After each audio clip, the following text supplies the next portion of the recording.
नमस्कार। क्या विज्ञान और आध्यात्मिकता दो अलग अलग रास्ते हैं? एक तरफ हमारे पास विज्ञान है जो प्रयोग करता है, प्रमाण खोजता है और प्रकृति के नियमों को समझने का प्रयास करता है। दूसरी तरफ अध्यात्म है जो मनुष्य के भीतर की यात्रा, चेतना, ध्यान और विज्ञान के गहरे प्रश्नों को समझने का प्रयास करता है। लेकिन क्या आपने कभी सोचा है, अगर दोनों का उद्देश्य सत्य की खोज है तो क्या इनके बीच कोई संगम हो सकता है? यही प्रश्न आज हमारे अध्ययन का विषय है, विज्ञान और आध्यात्मिकता का संगम। विज्ञान हमें क्या सिखाता है? विज्ञान हमें सिखाता है कि किसी भी घटना को केवल मान लेने के बजाय उसे समझना चाहिए। यह पदार्थ को देखते हैं, उसकी संरचना का अध्ययन करते हैं, ऊर्जा का अध्ययन करते हैं, ध्वनि, प्रकाश, विद्युत, रासायनिक अभिक्रियाओं और मानव शरीर की जैविक प्रक्रियाओं का अध्ययन करते हैं। आज जीवन यह समझने की कोशिश कर रहा है कि हमारा मस्तिष्क कैसे काम करता है। ध्यान के दौरान मस्तिष्क में क्या परिवर्तन होते हैं, तनाव का शरीर पर क्या प्रभाव पड़ता है, नींद, भावनाओं और स्मृति के पीछे कौन सी जैविक प्रक्रिया काम करती हैं।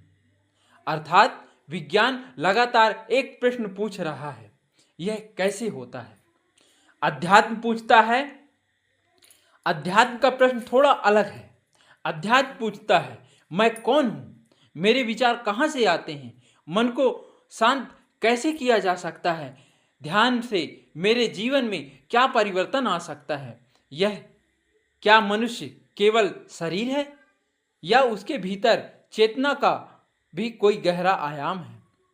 योग, ध्यान और भारतीय दर्शन ने हजारों वर्षों से इन प्रश्नों पर चिंतन किया है।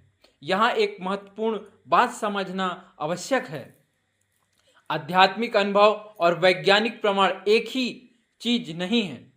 किसी आध्यात्मिक अनुभव को वैज्ञानिक तथ्य कहने से पहले उसका परीक्षण, मापन, पुनरावृत्ति आवश्यक है।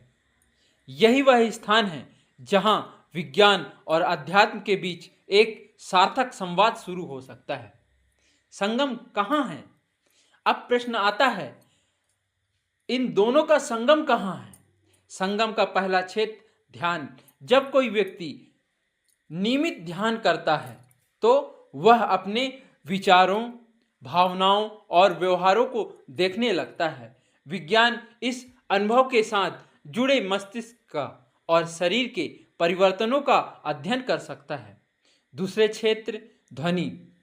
भारतीय परंपरा में मंत्र और नाद को विशेष महत्व दिया गया है।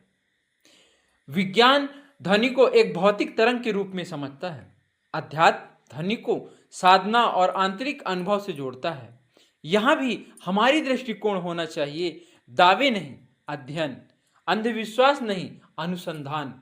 तीसरा क्षेत्र है मानवता चेतना। मानव का चेतना। चेतना आज भी विज्ञान से सबसे जटिल प्रश्नों में से एक है।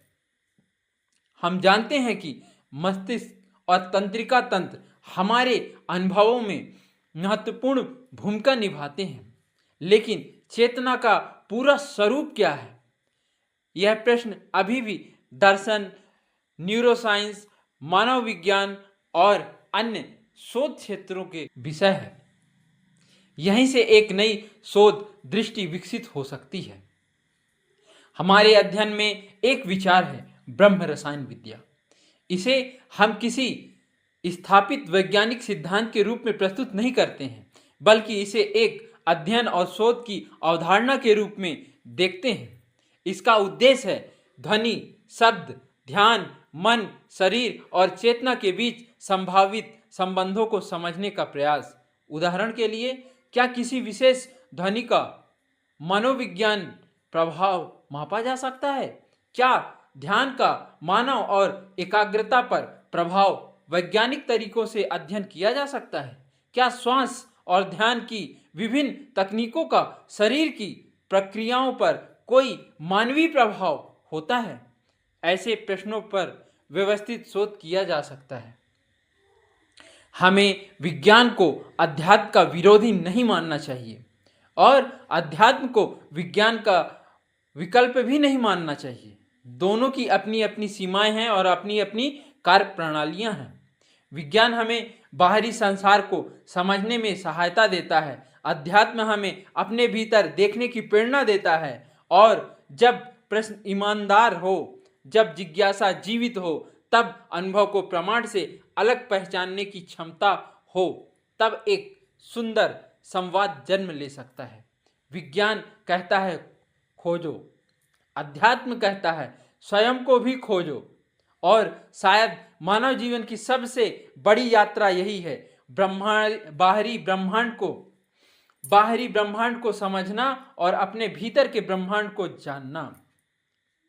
मैं हूं श्री श्री व्युत्सत मनु रविशंकर बाबा जी। यह है स्वयंबल गुरुकुल।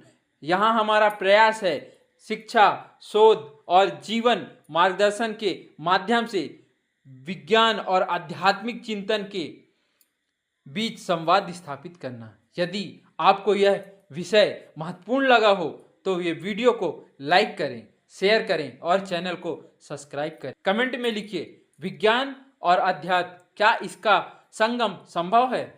अगर हम अगले वीडियो में इसी प्रश्न को और गहराई से समझेंगे। धन्यवाद, नमस्कार, जय हिंद, वंदे मातरम।